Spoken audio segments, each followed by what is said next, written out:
여러분 안녕하십니까? 인간과 리더십을 다루는 김로벨TV입니다. 오늘 영상 썸네일을 보시고 이게 무슨 소리인가 하실 분들이 계실 겁니다. 대통령 탄핵하고 계급사회와 무슨 관련이 있다는 말인가? 또 갑자기 디스토피아는 왜 튀어나오는가 하는 의문이 드실 겁니다. 그 연관성과 우리나라의 디스토피아가 다가오고 있다는 내용을 담은 소설 윈스턴의 귀환 포스트 1984 디스토피아에 대해 말씀드리도록 하겠습니다. 흔히 디스토피아 하면 사람이 못 살 세상, 지옥과 같은 세상으로 생각하기 쉽습니다. 각종 범죄가 기승을 부리고 무질서하고 폭력이 판을 치는 사회를 떠올리게 됩니다. 대표적인 예로 몇 년 전 우리나라에서도 흥행에 성공했던 매드맥스 분노의 도로가 연상됩니다. 그런데 매드맥스가 보여준 모습은 디스토피아가 아닙니다. 포스트 아포칼립스입니다. 인류 문명이 파괴된 이후 참혹하고 적나라한 죽기 살기식 생존 경쟁의 모습이죠. 또한 수많은 좀비 영화도 포스트 아포칼립스에 해당됩니다. 작가들이 묘사한 디스토피아는 포스트 아포칼립스와는 달리 매우 질서 있는 세상입니다. 먼저 왼쪽에 있는 1932년 출간된 올더스 헉슬리의 디스토피아 소설 멋진 신세계는 남녀가 교회로 데이트를 하러 갈 때 헬리콥터를 직접 운행할 정도로 물질적으로 매우 풍족합니다. 그리고 기분이 우울해질 때마다 소마라는 환각제를 한 알만 먹으면 금방 최고의 행복감을 느끼게 됩니다. 섹스를 비롯한 쾌락이 마음껏 보장됩니다. 그런데 그 멋진 신세계의 인간들은 모두 인공수정에 의해 공장에서 생산됩니다. 날 때부터 철저하게 알파, 베타, 감마, 델타, 엡실론 등의 계급으로 구분됩니다. 당연히 알파가 최상위 계급이죠. 이 디스토피아를 총지휘하는 인간은 포드님입니다. 조지 오웰의 1984에 나오는 빅브라더와 같은 존재입니다. 헉슬리는 대량 생산 기술혁명을 이루어낸 헨리 포드를 생각해서 포드님이라고 이름을 붙인 것 같습니다.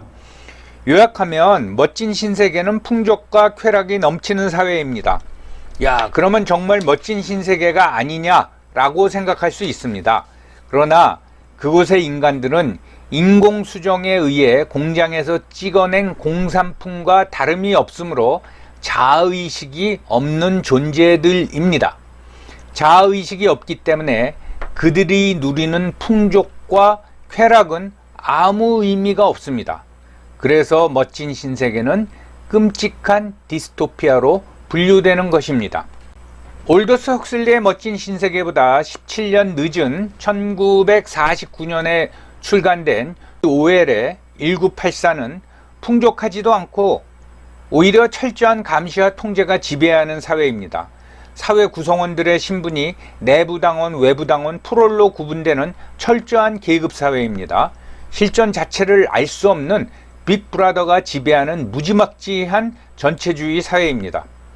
주민들과 가족 또 동료끼리 서로 고발을 하고 표정만을 보고도 불순분자를 가려내 처벌하는 공포사회입니다.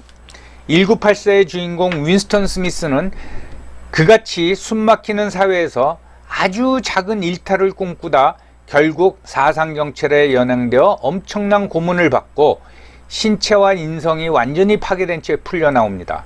그러나 다시 불려가 처형될 날만을 기다리는 비참한 존재가 되고 맙니다. 1984의 디스토피아는 철저한 감시와 통제를 통한 거의 완벽한 질서를 유지하는 전체주의 사회입니다.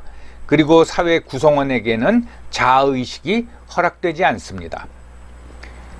멋진 신세계나 1984에 묘사된 디스토피아의 특징을 보면 매우 질서가 있는 계급 사회인데 사람들이 자의식이 없이 살아가기 때문에 결국 자기 기만적인 무의미한 삶의 사회라는 것을 알 수 있습니다.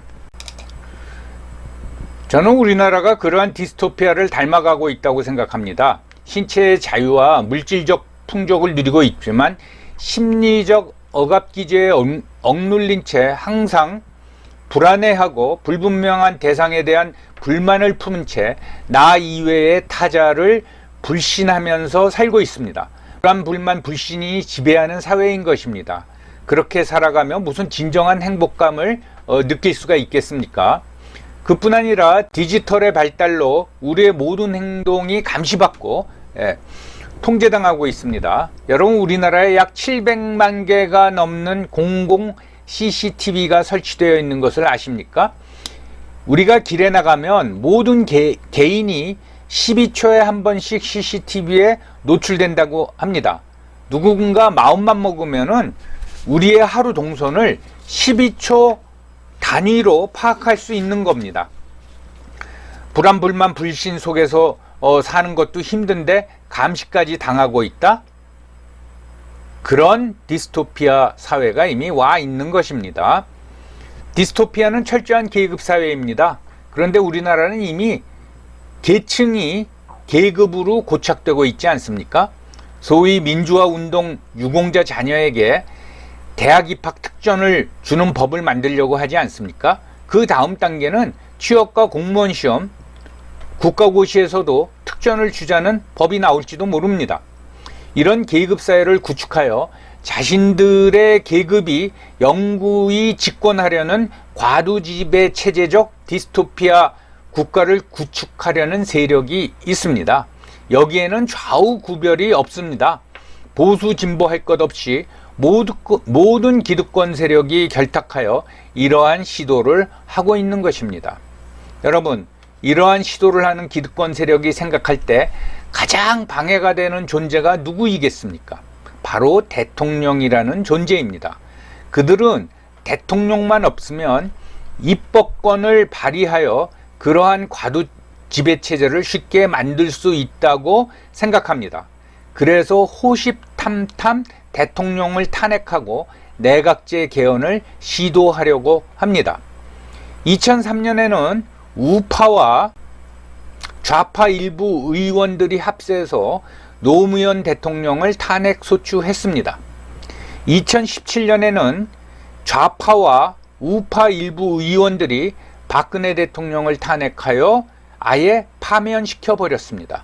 그런 과도 지배체제 디스토피아 구축을 위한 시도에는 좌파 우파의 구분이 없습니다. 그래서 대통령 탄핵 시도는 우리나라가 디스토피아로 가는 서막인 것입니다. 디지털을 통한 감시와 통제가 지배하는 계급사회 디스토피아는 우리 사회에 상당히 진척되어 있습니다. 대부분의 국민들이 물질적 풍족과 쾌락에 익숙해져 그것을 심각히 인지하지 못하고 있을 뿐입니다.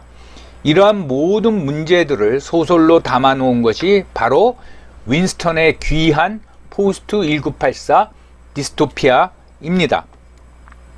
이 소설에서 1984의 주인공 윈스턴 스미스는 1984를 탈출하여 우여곡절 끝에 우리나라에 오게 됩니다. 그런데 윈스턴은 우리나라에서 1984와는 또 다른 모습의 포스트 1984 디스토피아 현상을 보고 한국에 실망해서 우리나라를 떠납니다. 이 소설은 전문가들로부터 재미있고 가독성이 좋다는 평을 받았습니다. 감시와 통제로 우리의 자유를 철저히 억압하려고 하는 디스토피아 사회의 도래를 막아야 됩니다. 여러분들에게 필독을 권합니다. 끝까지 시청해 주셔서 감사합니다.